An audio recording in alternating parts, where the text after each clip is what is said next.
এখন 300 ফিটে আছি, আর 300 ফিট থেকে এখন চলে যাব, এই জন্য ওইভাবে অ্যাক্সিডেন্ট হওয়ার সম্ভাবনা বেশি। এই যে এন 160 বাইকটাতে 124।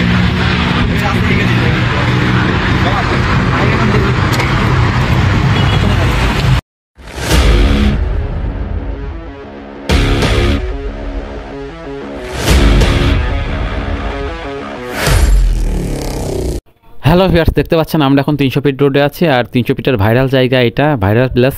এটা দেখতে পাচ্ছেন, এখান থেকে সবাই ছবি তোলে। অনেক দিনকার ইচ্ছা ছিল এখানে এসে ছবি তুলবো, বাইক চালাবো, এই জন্য চলে আসলাম 300 ফিটে।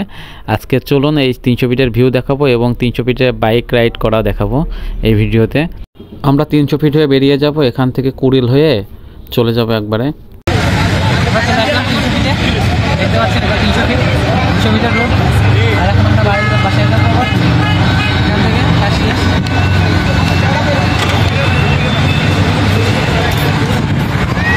এটা মনে হয় ঠিক আছে, এটা পূর্বাচল, এটা হলো 300 ফিটের রাস্তা।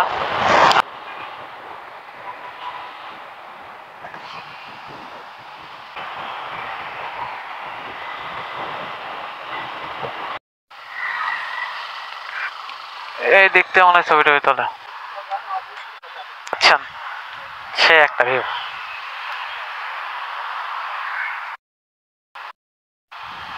300 ফিট থেকে আমরা এখন বেরিয়ে যাবো। এই যে দেখতে পাচ্ছেন 300 ফিটের রোড, খুব সুন্দর একটা রোড, আর এই রোড একটা ভাইরাল প্লেস বর্তমানে। আর এখান থেকে আমরা এখন বেরিয়ে যাওয়ার জন্য রেডি হচ্ছে। দেখতে পাচ্ছেন এই রোডটা খুবই সুন্দর।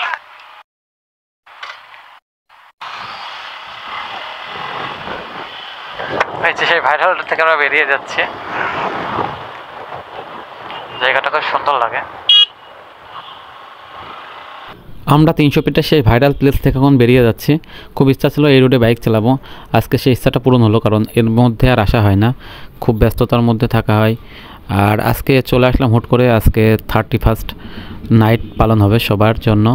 আজকে নতুন বছর আসবে, আজকে রাত 12টার পর থেকে নতুন বছর আসবে, আজকে 31শে ডিসেম্বর। আজকে হঠাৎ করে প্ল্যান করে ঢাকায় চলে আসলাম একটু ঘোরার জন্য। আর দেখতে পাচ্ছেন এখন আমরা 300 ফিট রোডে আছি, আর 300 ফিট রোডটা খুবই সুন্দর, পূর্বাচল 300 ফিট রোড। আর এই জায়গায় যদি বাইক আপনি আসতে চালান তাইলে আপনার অ্যাক্সিডেন্ট হওয়ার সম্ভাবনা বেশি থাকবে, কিন্তু যদি আপনি নিয়ম মেনে গাড়ি চালান বা এদের সবার যে স্পিড, ওই স্পিডের সাথে মিলে বাইক চালান, তাইলে আপনার কোনো সমস্যা হবে না। আবার এই রোড একটা সমস্যা আছে, 80 স্পিডের উপরে যদি আপনি বাইক চালান তাইলে আপনার কেস দিয়ে দিবে, মামলা দিবে যে কোনো গাড়ির বা যে কোনো বাইকের। কিন্তু এখানে কেউ 80 স্পিড লিমিটটা মানে না, সবাই 80 স্পিডের উপরেই বাইক চালায়। আমরা 300 ফিট থেকে আবার ব্যাকে আসছি, কারণ আমরা ভাবছিলাম যে রোড দিয়ে আমরা ঢাকায় ঢুকছি সেই রোড দিয়ে আবার বেরোবো, কিন্তু এটা আমাদের ভুল ধারণা ছিল, কারণ ওই দিক থেকে আবার বেরোইতে গেলে এখন যে পরিমাণে জ্যাম হবে, এই জ্যামে আমাদের 3-4 ঘন্টা কেটে যাবে। এই জন্য আমরা পূর্বাচল 300 ফিট হয়েই আবার যাব, এই জন্য আবার পূর্বাচল 300 ফিটের ওই রোডেই যাচ্ছি। এই রোডে যদি আপনি আস্তে বাইক চালান বা আস্তে গাড়ি চালান তাইলে আপনার পেছন থেকে অ্যাক্সিডেন্ট করার সম্ভাবনা বেশি, কারণ পেছন থেকে অনেক গাড়ি ভুং ভাং করে চলে যায়, এই জন্য ওইভাবে অ্যাক্সিডেন্ট হওয়ার সম্ভাবনা বেশি, কিন্তু সামনে থেকে সেভাবে অ্যাক্সিডেন্ট হওয়ার কোনো সম্ভাবনা নেই। এই যে এন 160 বাইকটাতে 124 পর্যন্ত স্পিড তুললাম, আর তারপরে আর তুলি নাই, কারণ এই রোডে বেশি স্পিড করাও ঠিক না, একটা লিমিটের মধ্যে, কিন্তু লিমিটটা 80 থেকে 100 হলে ঠিক হয়, তো একটু ওভার স্পিড করে ফেললাম, যাই হোক একবারের জন্য। আর এই রোডটা এত সুন্দর একটা রোডটা দেখলেই ভালো লাগে, মানে এইসব রোডে বাইক চালাতে একটা অন্যরকম ফিলিংস কাজ করে। অনেক দিন থেকে ইচ্ছা ছিল এই রোডে বাইক চালাবো, তা আজকে সেই স্বপ্নটা পূরণ হয়ে গেল। আর এই দিক থেকে আমরা এখন বেরিয়ে যাব। আমরা আজকে ঢাকায় ঝিনাইদহ থেকে আসছি, 9টার সময় বাজার থেকে বেরোইছি, 9টা না 8টার সময় বেরোইছি, আর এখন বাজে 6টার উপরে। এখন আমরা ঢাকার থেকে বেরিয়ে যাচ্ছি। এই 300 ফিটের যে সৌন্দর্য, লাইট, রাস্তার লাইট, সেইগুলাই এখনও জ্বালায়নি। এই লাইট জ্বালানোর রাস্তা দেখতে পেলাম না, এই জন্য একটু খারাপ লাগছে, কারণ এইটা দেখতে পেলে খুবই ভালো লাগতো। আর ঢাকায় আজকে গেছিলাম যমুনা ফিউচার পার্কে, ওখানে একটু ঘোরাঘুরি করলাম, সারাদিন ওখানেই কেটে গেল। আসতে আসতে আমাদের বাজছিল 1টা ঢাকাতে পৌঁছাইতে।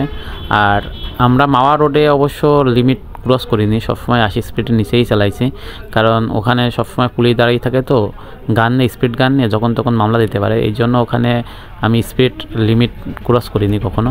আর এই জায়গায় দেখতে পাচ্ছেন এই লাইটগুলো চলে, এই লাইটগুলো এখনও দিইনি, এই লাইটগুলো যদি জ্বলতো এত সুন্দর লাগতো, এইটাই মিস করে গেলাম।